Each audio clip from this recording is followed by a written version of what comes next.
Oh boy, Nate, we're back again. Back we Eromanga are. Sensei every fucking week, episode 4. This show has been our show. Yeah, it's been that's pretty right. popular.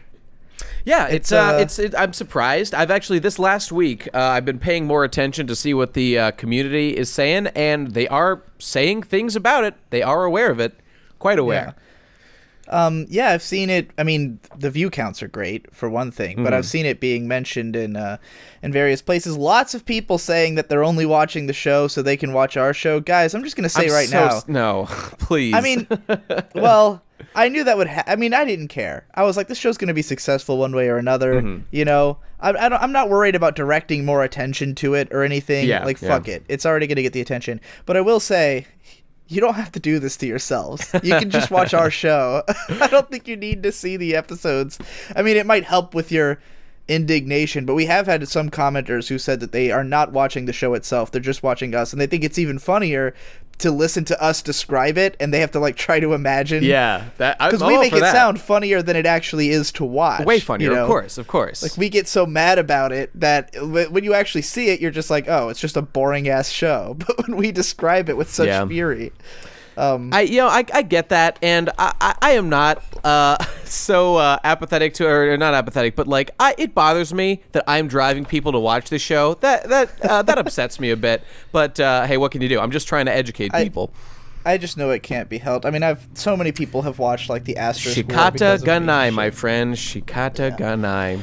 Well, I wanted to kind of start us off talking about that before we even get into the episode. You were messaging me. You were bringing up that on the last episode, I asked you if you'd been on A. Right. And you said you were going to spend some time there and like sort of spend some time around anime hangout places and get a sense for the response to this show. And you came to be a little upset about what you found. Yeah, this whole week I've been immersing myself in trying to understand what the people are saying, because I thought to myself, there's no way that this is being well received. There's just no way that anyone actually watching this show is going to come away and say, like, you know what? That's a damn fine piece of entertainment I just consumed. My time was well spent watching this anime.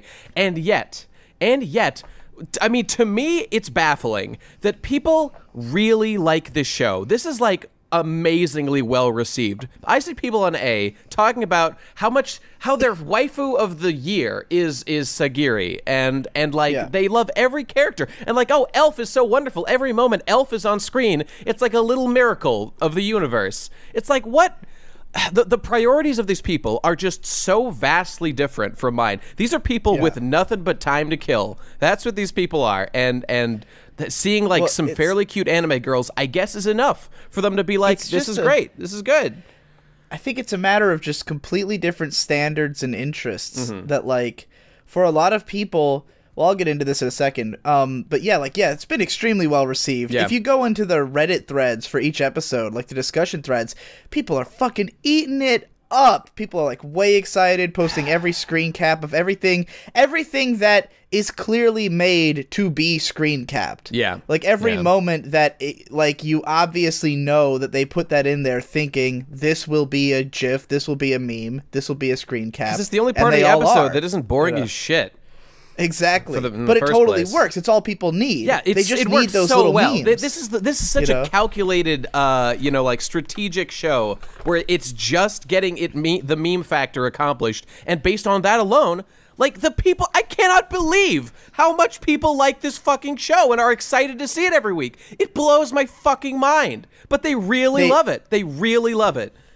I gotta tie this into something, a broader discussion. Okay, we're gonna get serious on this episode. We're not even Eromanga Sensei. What this is all indicative of is a bigger problem that I know you feel pretty deeply about and have really been coming into contact with lately. Yeah. Not to insult anything you've done or anything, but I think you'd agree with my statement that quality is 90% completely irrelevant to success. Yeah. I think that success is basically here's what I think is the key to success. It's knowing what people want, not giving them what they think they want, but knowing what they want and giving them that. Of course, what people say they want is usually completely wrong. I couldn't agree more. But you can figure it out. You know what they want. And I went on this for like months. I was talking about how the key to success on YouTube is you put a close up a cute anime girl face, Yep. a phrase title, like a catchy phrase, and have some memes. And you did that finally on your new video and immediately got your biggest video yet. I'd like to announce I have achieved my longtime dream of. I have never, in all my years doing YouTube, had a video that I've been associated with get over 100,000 views, except this one. I finally did it. It broke it. Just like an hour ago, it finally Holy broke shit. it. I'm very excited about it. Yep. The Scalco video, which is a good video.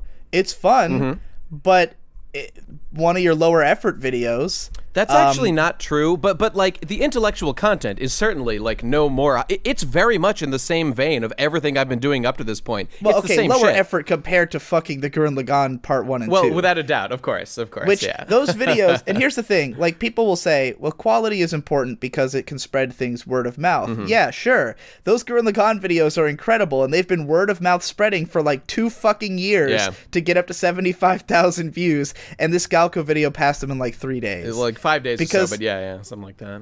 Because it's what people want. They want a cute anime girl. And it's funny, too, because I didn't even realize what you had done. I just clicked on the video thinking of it as a YouTube video. Like, I didn't even process that this was not your usual style until you brought it up on that podcast that you did with the PCP. And I was like, oh, shit, he actually did the thing. And what was...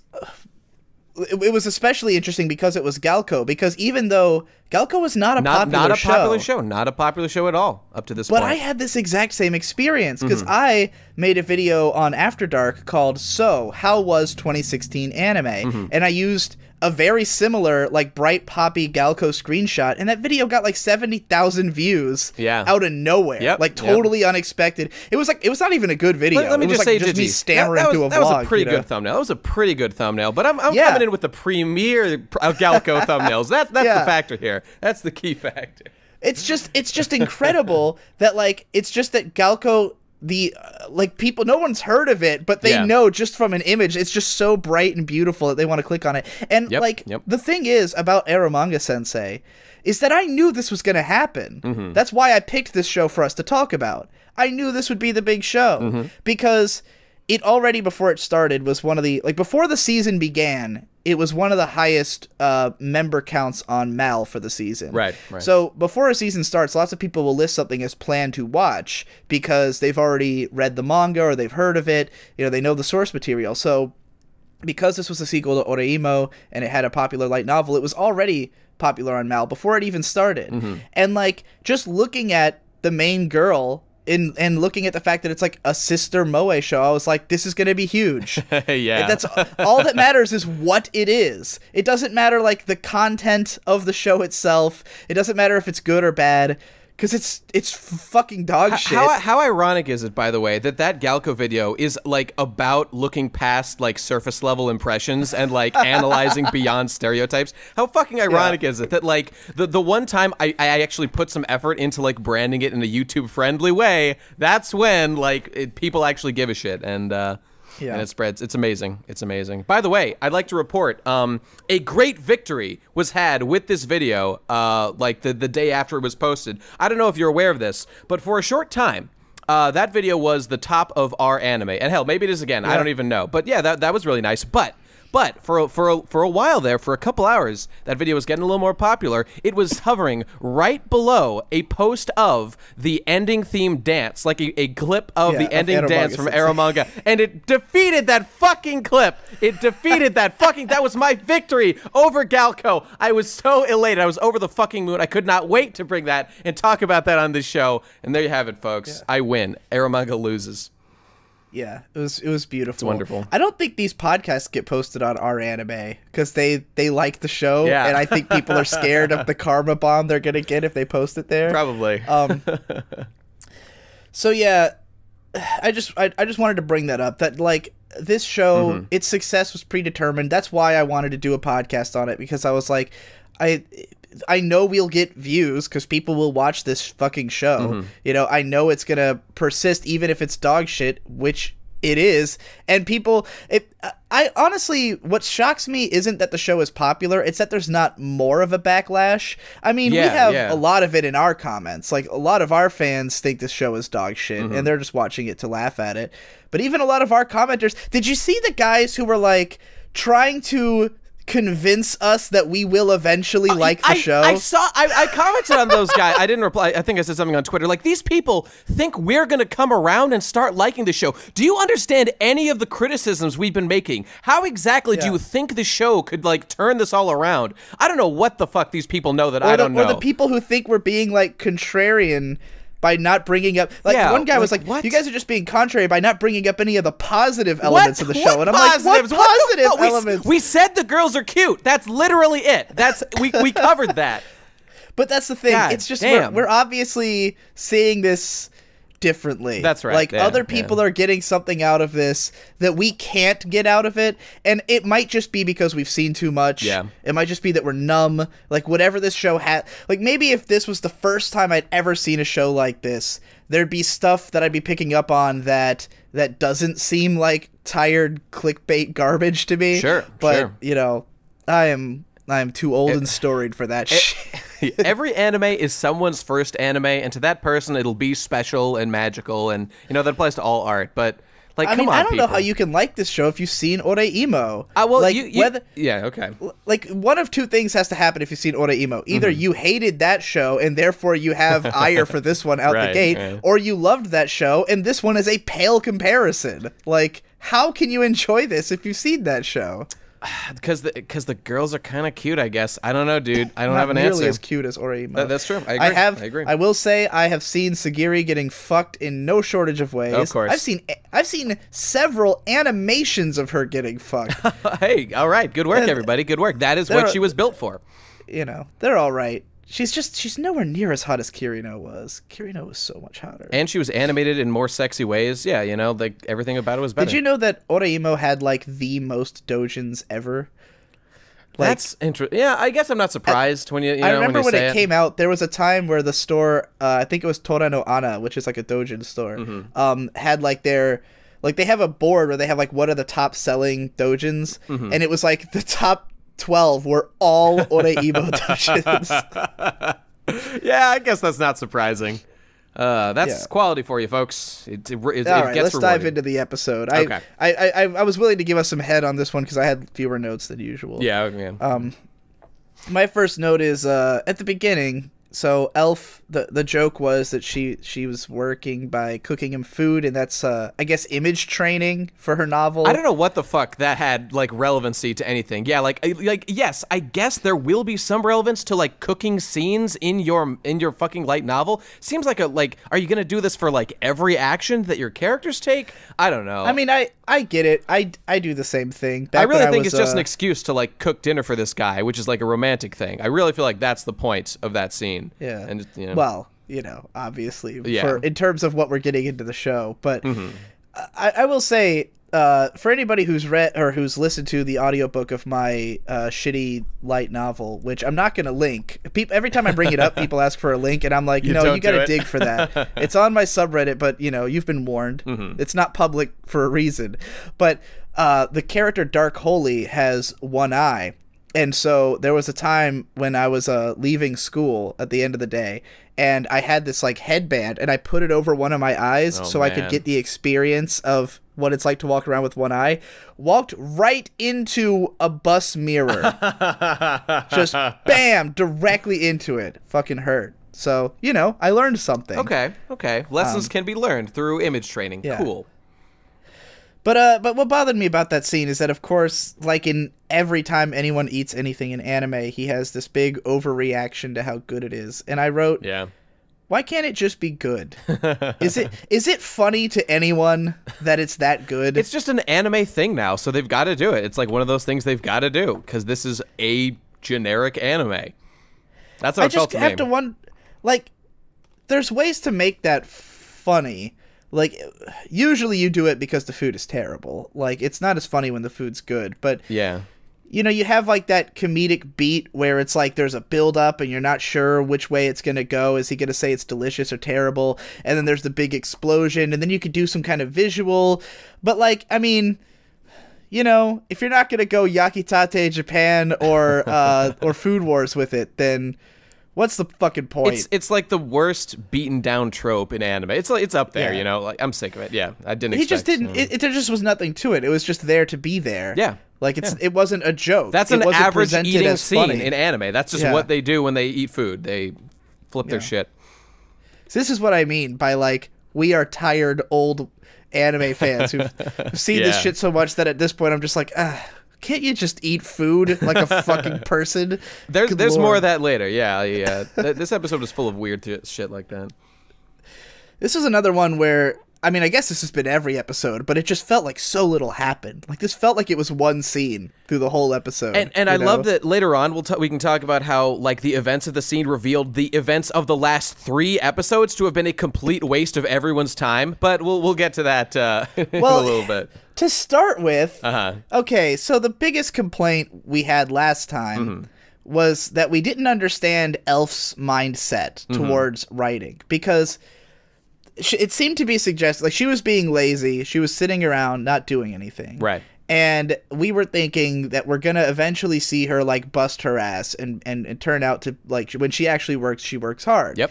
But then the dialogue was suggesting that wouldn't happen, because she's ranting on and on about how writing should be fun and doing art should be this magical experience and it should never be work and all this bullshit. And then this episode then, comes along. Yeah, and so she was saying that she does it as a hobby. Right, But right. then, so we see her doing serious writing, and she says to the main character guy, you know, this is a hobby, but I take my hobby seriously. So which Like, the I'm gonna fuck put is it, you dumb bitch? Do you What's the work hard or not? difference? Yeah, I don't know. God. What's the fucking difference? She's like, yeah, I mean, of course, you know, oh, it may be a hobby, but, you know, I put serious, I'm passionate about it. It's like, if you're passionate, then how is that not, how are you working any less hard? You know? Okay, She's in a fucking tracksuit with a patch on her head, like writing intensely with dark circles under her eyes, which is exactly what I thought was gonna happen. Right. So what the fuck was this whole misdirect? They were terrible writing. They were fucking around, wasting everyone's time, of course. Yeah, like, okay, so excusing the confusion, like, yes, there was very bad writing up to this point. Don't understand what any of the stuff last episode was about, given the context. But see, the actual scene of seeing her busting her ass writing, that was actually, like, my favorite part of probably the entire show so far. And just because it showed, like, this is what it's like to be a creator. Yeah. It's fucking slave I mean, labor. And that's the thing. yeah. I love those scenes in shows. Right, like, of course. And that could have made me like her as a character. Like, that's what I thought we were gonna get, is that she's this, like, yeah, of course, she's fucking serious business. She's a hardcore author. She's rich enough to own a house. She takes her writing fucking seriously. Right. But then they play this whole weird game with you where they're like, oh, but you know, she's not taking it seriously at heart, I guess. What does I that don't mean? know. What I does don't know that what they're fucking trying mean? to say. I don't- I really like, what are you trying? Just tell me she works hard, okay? Just tell me she's a hard worker, and I'll like her. This is a situation where we literally know better than the writers of the show what they're going for. They're trying to say that she's a hard worker, but like what I actually liked a little bit beyond that. So like she's working hard, and you know she's gross, and she's like, okay, oh right, today's the manuscript's due. Wait for me downstairs. I actually really liked the detail that okay, so in that scene, she is seen like in her like work state and is all disheveled and shit. She isn't embarrassed at all about that. She's just like matter of fact, like, okay, I'm gonna finish this up now. Meet you downstairs. She then like presents herself when she is ready and goes downstairs. She like is in her regalia and she's all decked out in like the cutesy look she likes. I actually really like that and feel like that was a strong moment of characterization for her. Like everything around it's a clusterfuck, but like if this was by itself, it would be telling me that like, okay, this is a down-to-earth, hardworking person who likes to present themselves in this like frilly, girly, magical way, and that is cool and informs the character in a way that I like. It's just surrounded by this nonsensical bullshit. And the thing is that, like, even though that's fine as a character, I've seen this exact thing before. Well, yeah. You know, like, this is not new. The idea of the girl who's, like, you know, I mean, just the first one that comes to mind is Sorega Seiyu, which was a show about voice acting, the voice acting industry. Pretty fun show. One of the characters is this girl who has, like, this strong character she tries to put on where she's, like, all strawberry themed, and she's, like, a magical girl, and she's, like, always trying to play into this character, and, like, sell it, but, like, she has a day job because she's not a successful voice actress, which is, like, in a factory wearing, like, hardcore, Whoa. like, you know, like bags over your whole body kind of look. Yeah. You know, like the surgeon look. That sounds almost. fucking badass. You know? That sounds like the coolest person in the world. Yeah. It's a fun show. But yeah. So I've seen this before. Yeah, okay. I do like this idea of a character, but man, it's such a curveball that they threw in before that just It literally does not make sense. It does not compute. These are two opposite things that we've been presented with regarding this character, and there is no rationalization that connects the two dots. It's simply, it's broken. It's a broken connection. Yeah. So all right, main guy goes over to his sister. He's looking at her shit. Did you think it was weird and awkward that he out of the blue asks, "So, how come you always draw girls with small boobs?" Just throwing that out there. Did I think it was just thought- awkward? I thought he was a little bit Forward? like uncharacteristically insensitive in asking the question. Yeah. That's true. That's true. This guy, it's just that this character is, he's so unpredictable because he's so ill-defined. Yeah, yeah. Like, we've been saying this the whole time, that sometimes he comes off as, like, this kind of wimpy, you know, like, caring, you know, he's a hard-working guy who just wants to take care of his sister, but then other times he's, like, weirdly blunt, and he screams and just says, like, inappropriate shit, and, like, Yeah. just the idea of this, he's never talked to his sister about her art before, and the first thing he's gonna ask her is, like, "So why do you draw small tits?" You know, which is just to get us to this situation where he will then find out that she bases all of them on herself so that he can imagine her basing it on herself. I know people, I've been saying people like, "Oh, I can't wait for them to talk about episode 4. It's going to be something." Yeah, they do the thing, the whole he imagines her in the fucking string underwear shit. And yes, it was exactly what the what do you people want. expect? Yeah. You know, like, I mean, I saw previews for that. Like, this is the thing. This is how fucking genius the marketing for this show is. Like, more than a day ago, before the episode was released, it was probably like 24 hours before the episode released, they had a tweet of just that scene. Like, the official account tweeted, That's like, the thing a to do, gif man. of just that scene of her getting dressed, and I'm like, yeah, of course. And you know Like, what? I mean, that's the only scene like that in the episode. Like, they're enticing you to come watch this episode for the one scene you've already fucking watched. I'm seeing- You already got what you wanted. Just watch the fucking thing on Twitter all day and get your fucking nut and don't watch the damn show because it's boring as fuck. I'm seeing more and more of this meme marketing where they just take like one snippet from the show and push it out there. Like I really remember it with Keijo. What was that, like 2 seasons ago or something? Like, there's that one animation clip, that one like battle clip of Keijo that made me be like, wow, this looks like the greatest show ever made. It's like this ass battle thing, and it's like beautifully animated, and there's this like creative sort of battle going on that looks really interesting, and like, yeah, that scene looks great, but then like, is anybody even talking? Does anyone even remember Keijo? I haven't heard anyone talk about Keijo since that show ended. Like, that show, it's sad. That show apparently bombed pretty bad, even though it was actually not bad.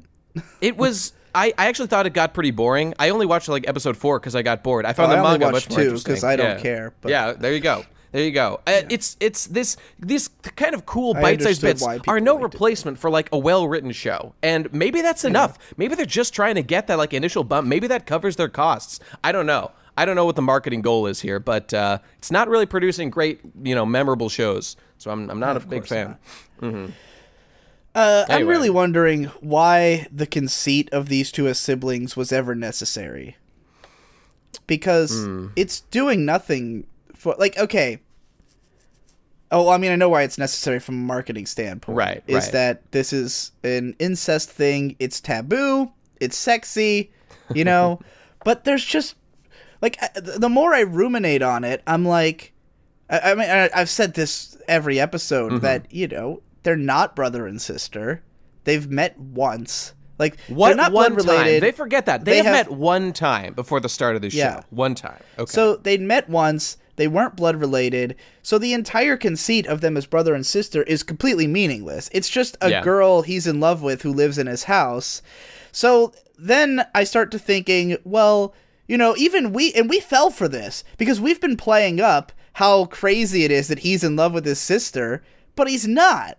Because she's not his sister. Yeah. She's just some kid who he likes. And the more I think about it, it kind of pisses me off because it's definitely manipulative. That, like, you know, they're making you think of this as an incest show when it just objectively isn't. There's nothing incestuous about this. It's just fucking weird. Yeah, at most it's got that weird, you know, like they knew each other when they were kids sort of vibe going on. But like that not doesn't even matter because it was a year ago. Yeah, it was like they're young and they have like a blossoming young love. Like that's really not inappropriate at all. It's just like kind of awkward because like, oh, their parents got married. That's funny, but that doesn't matter. It's only weird because she lives in his house. Well, you know? I mean, like, there's lots of things weird. There's lots of things weird sure. about this relationship, but you know. Lots of things weird about this guy. I really want to talk about that at the end of the episode. The very last thing that happens, I find just so morally objectionable. But we'll get there. There's a moment in here. I have a whole paragraph of just It's probably the part you're talking about. Before we move past the bikini thing, I really wanted to say that there was the most baffling thing to me about this episode was that like Sagiri like makes a real point to say like I do not draw anything that I have not seen in real life.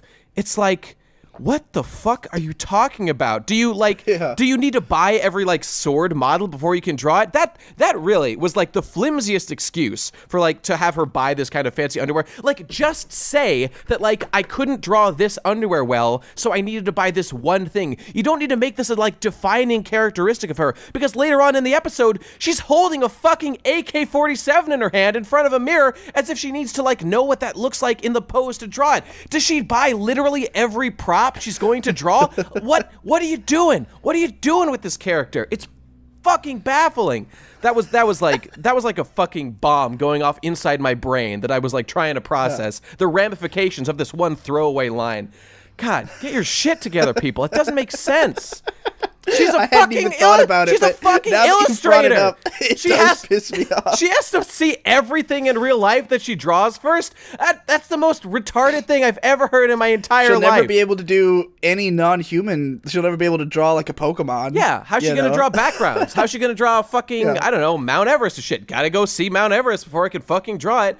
What is that? That's so. I wonder if this is a criticism anyone has of her. Like, I can't help but notice you only draw things that would show up in a teenage girl's room, or you know. Yeah, like that only manifests in the like she can only draw, you know, small breasts girl. That's like the only way that it's mentioned. And then it gets, you know, she immediately gets over this hurdle. So yeah, it's really just there for this joke that you know. Right, that's what it's for. She bases her characters off herself. Dumb bitch. Dumb bitch. I have written down in all caps that we've reached a self-insert Ouroboros because the main character of this decides he's gonna write a light novel about being in love with his little sister. Oh my god! We're going inside the dream, inside the dream! How deep does the rabbit hole go? Is the main character of that story writing about his little sister? What's happening? I know! I bet he is! I bet we need an anime about that and then an anime about that. Within that anime, oh my god, we can go all day. in Oreimo, one of the jokes was that the little sister, I mean, in that show, the little sister was obsessed with little sisters. That was kind of the meta joke. Right. Which was funny because it was unexpected that the little sister has a little sister fetish. Like, it was a kind of meta, it was kind of a funny meta joke. And she also wrote a light novel about little sisters, but hers was like a totally different, hers was like a post-apocalypse thing, and there was like 1,000 little sisters. In this case, we've got the author having his character literally just do what he's doing. Yeah. Like, this character is now the actual author of Eromanga Sensei. This was like a mind blow of a moment. Oh my god. I can't deal with it. This fucking guy. Yeah, this is the most amazing thing I've ever heard in my life. I don't know where this rabbit hole's ending.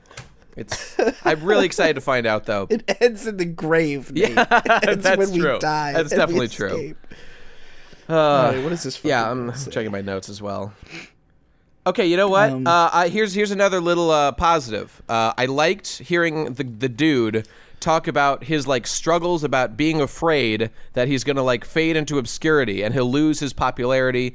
You know, like that's like the there's one thread in the show that I kind of like, and it's like the struggles of being an author or like, you know, being an artist. Well, we're predisposed to liking that because we're Right, artists. of course, so, of course. you know. So that's I mean, like one- most. Oh, let's see. My favorite anime is Shirobako. My favorite manga is Bakuman. Like, you know, yeah, I can't help sensing it. a pattern. Mm-hmm. Yeah. I have written down that he's a fucking dumbass for the fact that when she's like, I don't like drawing for stories where people like die, and he's like, oh, is that because of mom and dad dying? Like, why would you bring that up? God damn. Shut up, shut up, Ice you cold, fucking idiot. dude. You know, like take a step back for a second and think about whether you should bring that up. I mean, she just like, she doesn't even really react. Which, I mean, she's supposedly traumatized to the point of staying in her room, although we've confirmed that she's not for that reason. We at have all. seen She's her just out. Yeah. literally no fucking reason at this point. Yeah.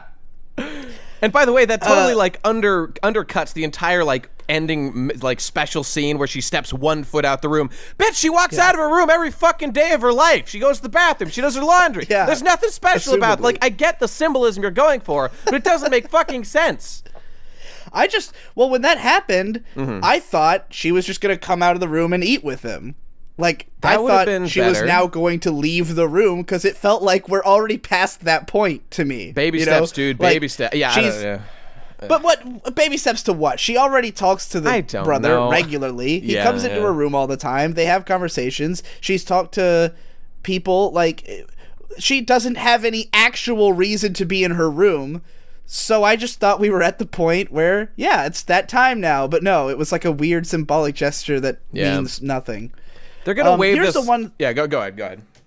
No, you say. Oh, I was just gonna say, like, yeah, they're just gonna wave this like flag of like trauma. It's trauma. That's why she does like whatever nonsensical thing she does. There's some trauma going on. They're just gonna do that until they decide that like, okay, that's enough. Now she's gonna be, you know, whatever conclusion we come to.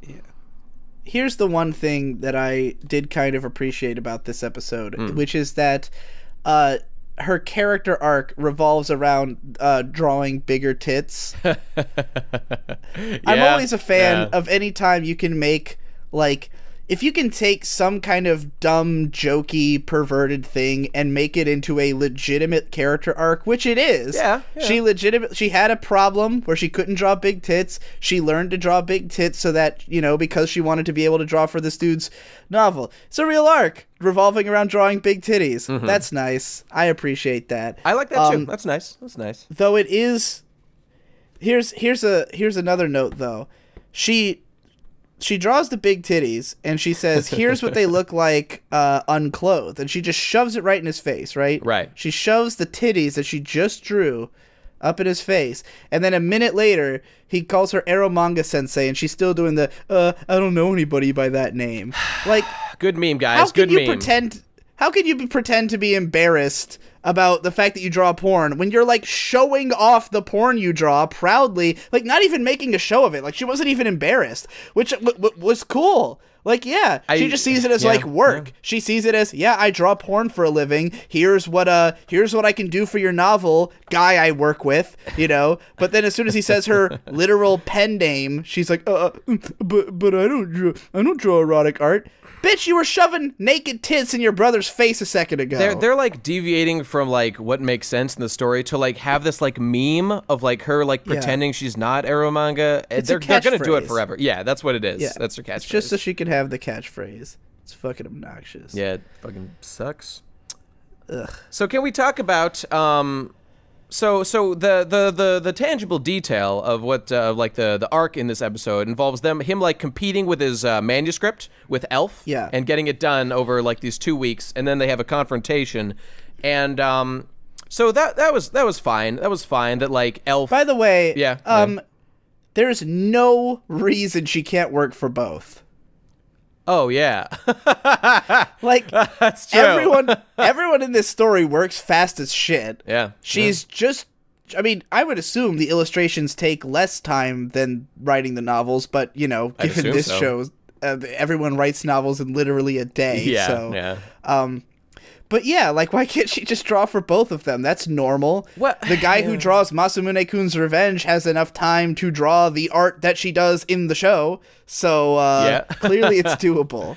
You know? I guess it's like that weird, like, they always do that shit in anime where they have contests for things, and like I guess having arrow manga is like an advantage, and like they don't want the other person to have that advantage because they want to like win over them. I guess. I guess there's like some professional rivalry shit I going can on. see it if they had established something like the publisher doesn't want them both to have the same artist. Yeah. That makes sense. You know, cannibalizing the competition, like competing with yourself. Yeah, like this is a They're both in personal the same thing. publisher. They've decided this is how it's going to be. Like Yeah. one of them's going to get There's it. reasons this could have happened, but like the idea that she just can't work for both for no reason, I'm like, they didn't think this through, you know? That's, yeah. They're just, I don't know, like, I could wave it away as I would with, like, every anime that does this. Like, oh, they're being funny kids, and they're like, oh, they're making it a big contest. But it's, like, it's retarded. Yeah, you shouldn't do that. Kids, just don't do that shit. Be a reasonable human being. Act like a human being, which is a thing that, like, they don't do a lot in the show.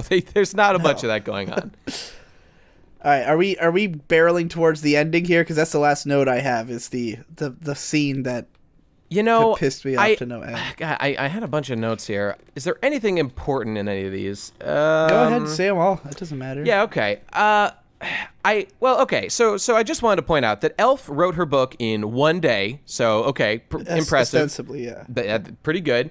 And then so the two of them present their books, and Elf decides that the other guy's is better, like wins. So Yeah. she shreds her book, which is like the only copy. It's like the only copy of Yeah. that light novel that exists. So she has just decided to flush this shit. Like this woman who we know values moments of inspiration and presumably wrote this at such a time, just destroyed it and destroyed any, of the benefits that would come along with making a new novel, which our hero, our hero main character dude assures us was a quality piece of work. I mean, that's okay, like, you can do that, but I just want to point out that that's retarded. Like, you can do it, but it is retarded. So that's your character. That's your character. I mean, for what it's worth, she wrote the novel all around the idea that Eromanga Sensei would draw it. So maybe she thought, if I can't have Eromanga Sensei, then this novel is its existence is pointless. Like, again, you can do that, but it's the same, like, rules you're making up for yourself as with the whole, like, getting her to do it, or, only one of them gets to do it. Like, just, it's... Can't she just hold on to it for a year? I guarantee in a year... When Eromanga's done with his book, then he can do hers. Oh, yeah, that's true. Something, okay, like, I get that it's tied to, like, the fact that she lost. She feels like, oh, this is inferior. Like, this doesn't deserve to get made because we had this contest and I lost. But, like, that's just you're wasting everyone's time. You're wasting your own time, most of all, by doing that shit. And you can do it, but it's retarded. Okay. It is Let's retarded. talk about the ending. And it's now. another one of those things. It's a thing that this show does all the time, where it breaks suspension of disbelief, but it's not funny. It's just confusing. Yeah. Like it's just. I get that this, like, I understand how this makes sense as a joke, but it's not a funny joke, and therefore it just makes me think, what is this world? Who are these people? Yeah. Yeah. Oh, you know what? Also, there was a scene earlier in the episode, where the guy, the elf just says, like, "Oh, by the way, like, you are in love with your sister. You are in love with your sister," and he goes like the but like he seems to get over that real fast and is just like accepting it. So at that point in the show, we now know he is aware he is in love with his sister, and we're done. Yeah. We're done with all that. Established. Okay, so there's no more caginess about it. He wants to pound that shit like meatloaf. That's what he's looking for. Okay. Is that your last note? Yeah. I mean, the rest are kind of tied into the ending, so we'll get to that shit. Okay, so, oh man, Nate, one of the most annoying things in all of anime, and this pervades the entire medium. It pervades especially romantic comedies, especially with teenagers, is misunderstandings. Oh, that word! That word! Most most conflict in romantic comedy shows is based around misunderstandings. And it's infuriating because usually the audience knows the truth.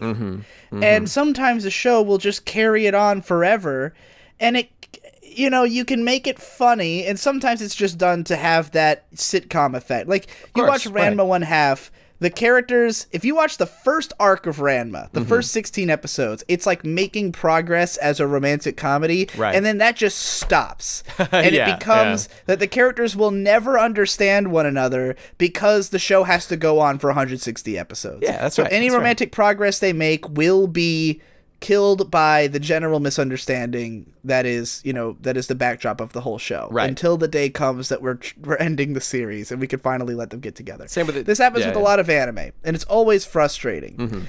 But what gets me the most is when the characters almost seem to do it deliberately, where they phrase things in such a way that could only be misunderstood. And this is probably the single worst example I've ever seen. This is the most insane moment of what the fuck were you thinking that I've ever fucking seen.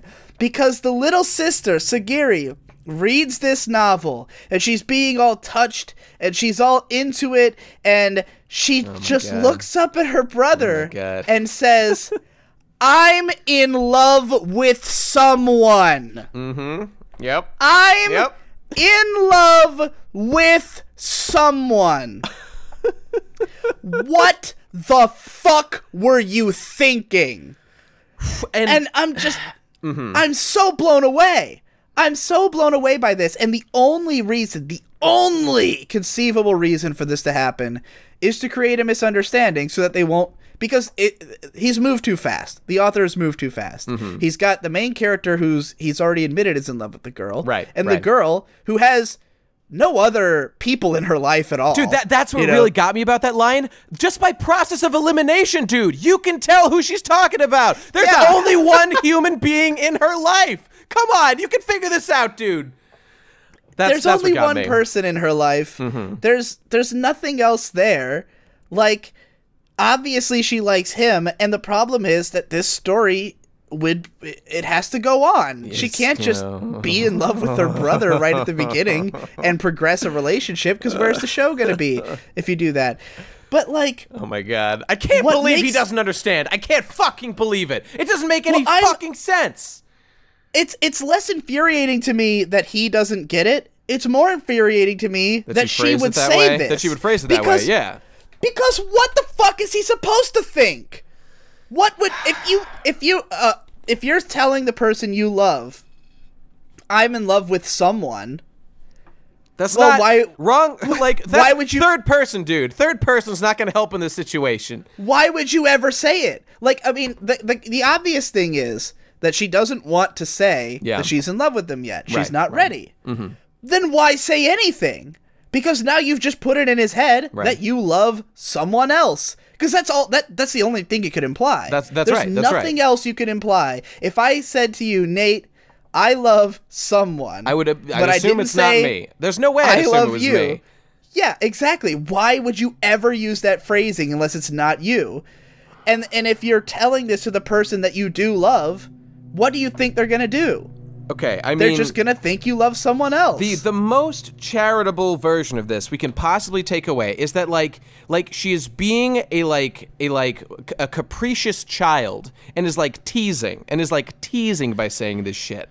But if she has an ulterior motive, if this is a plan, if she's got some kind of scheme, then maybe, and that could be the case, because the ending of the episode has all this weird fucking implying vague bullshit, like when she steps out of her room and stuff, and she's all like, "Oh, you're always inspiring me," blah blah blah, and all this shit, and I'm just like, what is this? Like, just tell me what I already know, which is that you love him, and that this show can be over, and I can stop watching it now. Like, you know, for the show, like, there's more. like Occam's razor, right? Occam's razor is what you need to understand the show. Just don't worry about the things the characters are saying. Don't worry about what the director is showing you. We know what is intended here. There is a guy who loves his sister. There's a little sister who is obviously in love with him, and they're going to present us misunderstandings. Nobody be confused that there's anything deeper going on here, because there isn't, and it's so obvious. It's just wasting your time. Like, that's all that's happening. It's presenting confusing information to try to distract you. Like, even if it was that she's actually in love with someone else, why would that come up in this scene? It's everything about the scene says, like, she's been we know that she's been inspired by the brother before. We have suspicions that she's the one who drew the first fan art for him. Like, they basically incited one another's careers. Right. Like, they both inspire one another. They've both have this long-standing admiration for one another. He made this big effort to prove his love for her, which, as Elf said, if you read that novel, you can tell that he's in love with her. Right. And clear. She read it and liked it, got inspired by it, and said, I'm in love with someone. Like what else could it mean? What else in the whole universe could it mean? We understand that book is a love letter to the girl. He then gives it to the girl, and, like, clearly this is like a romantic thing. This is his confession of a sort. And she says that shit. I'm in love with someone.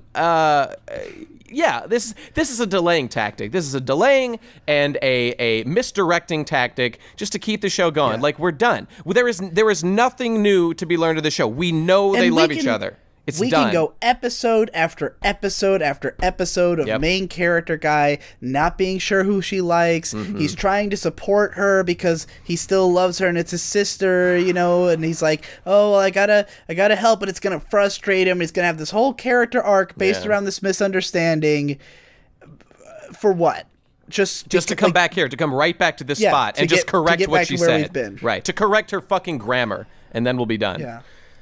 Oh man, that's probably one of the most frustrating moments I've seen in anime in a long time. Yeah, it was gold, man, pure gold. I really set me into a blind rage. By the way, there was another sort of facet of this I just wanted to point out that comes up, I believe, in an earlier scene, and it was just that so Sagiri.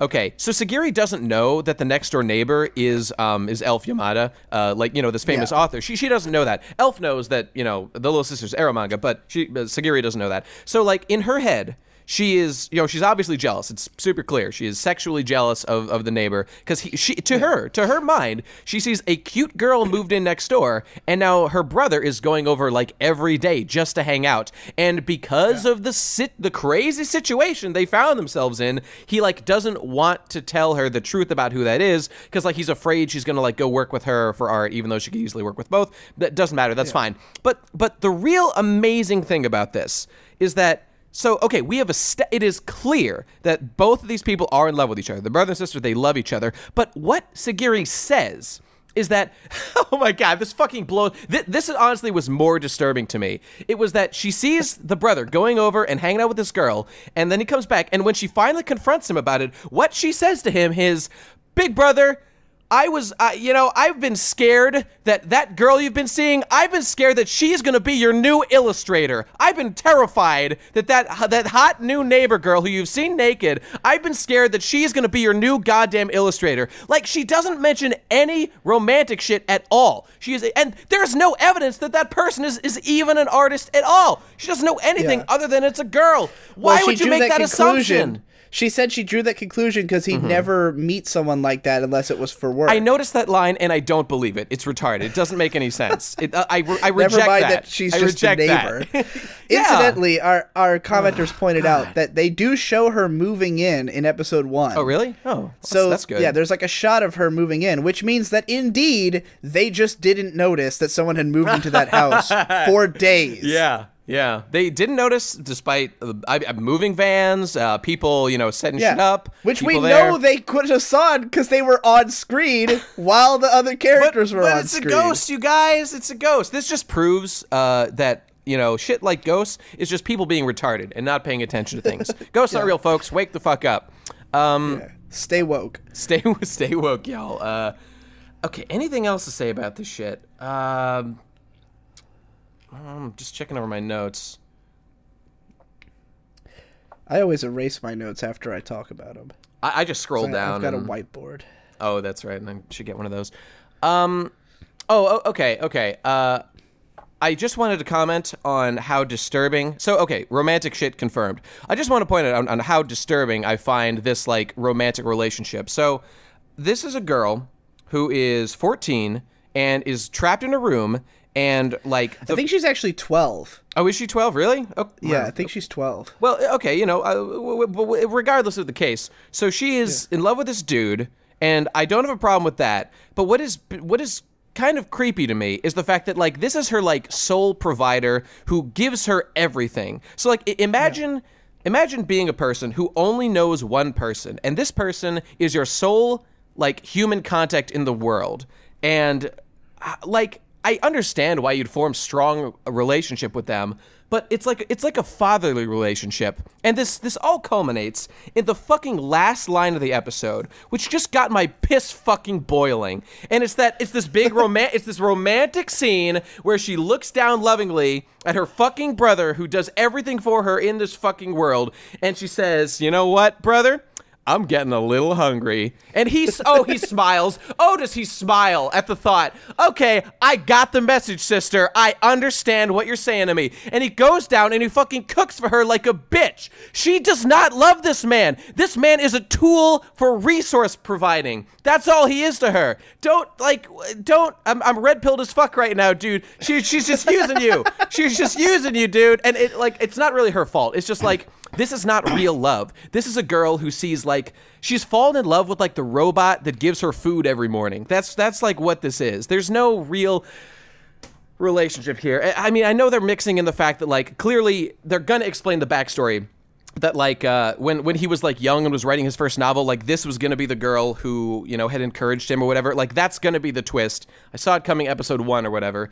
I know they're going to explain that there's, like, more romantic shit going on, but just in context, this is the provider of, like, every aspect of her life and the only person she knows in the world. And to define that relation, to add the romantic, imagine, like, being romantically tied to someone who does everything for you. Like, what if the relationship goes sour? You're fucked. It's just terrible. Don't do it, people. Don't do it. I don't know. This is just really, I see bad things going on here. In the real world, this would be a very, very bad idea, but nobody cares about that. This is a fetish show. That's what this is. So, you know what? Enjoy it as much as you want, people. This is a fantasy world. Enjoy your fucking, little sister fucking. I wish you all the best. Have fun with that. And that's it. Yeah, hold on. I'm checking something right now. Just to be sure. I'm checking something in the episode. Okay.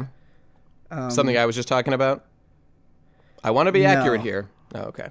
No. Something I'm going to talk about. God, the way she doesn't even say, excuse me, would you, like, I'm hungry. Could you please make me something? She just says, I'm a little hungry. Like, the passive aggressiveness and that fucking smile and the fucking romantic music that comes on as she says, like, you know, in other words, go make me a fucking food, you little bitch. Like, this is your job. This is what you do. Nah, don't like that. Just be respectful. It's disrespectful. That's what that is. Not a fan. Yeah. I'm trying to check exactly. I'm trying to figure out how long it took Elf to write this book. I thought she said that she did it, like, didn't he comment and say, like, you just started that, like, yesterday? So I thought it was, like, one day. Okay, yeah. Indeed, it seems as though she wrote it in a day. He says it after that epic joke about, oh, I'm a magical girl who summoned it from Satan. So I'm going to go ahead and say, because this show, I'm getting pissed off watching these two fucking children write these novels in a day. Right. Constantly. So I said, fuck it. I'm going to write a light novel as fast as Elf Yamada. Oh my God. In between episodes of this podcast. Oh my God. By the time we record the next episode of this podcast, I will have written and probably recorded an audiobook of a light novel. Holy shit. And I will post it on this channel. So everybody look forward to that. Wow, this show is coming to life. This show is taking a life of its own. Now, for the record, I'm going to write this on the level of quality of a light novel. I hear you, dude. I hear you. So, as long as it's as good as I imagine that Elf and what's his fucks books are. I don't Do know either what of us his know name his is. name? I have no idea. We've never said his I've name. noticed on I the like show. never remember male names in anime for some reason. Because who cares? Yeah, because who cares? Who gives a shit? Except So yeah, by the Kamina. next episode, I will have written. Now, keep in mind, because you might be thinking, but those guys have school, so isn't it even more impressive? Well, I'm about to go upstate tomorrow to look at RVs, because I might be moving into an RV in the next week or so. I'm gonna be probably, I don't know, helping Ben move out in a week. So I got plenty of shit on my plate. Yep, I got to do my job. But I'm still gonna write a light novel, so look forward to it. Well, goddamn, I could already see it in my head. And then he caressed her big boobs and unbuttoned her tight-fitting blouse. Oh my god, this is gold. This is already gold, dude. I can't wait. Yeah. All right, well, I guess we're done then. That's the end. Yeah. All right. See you next week. Bye, everybody.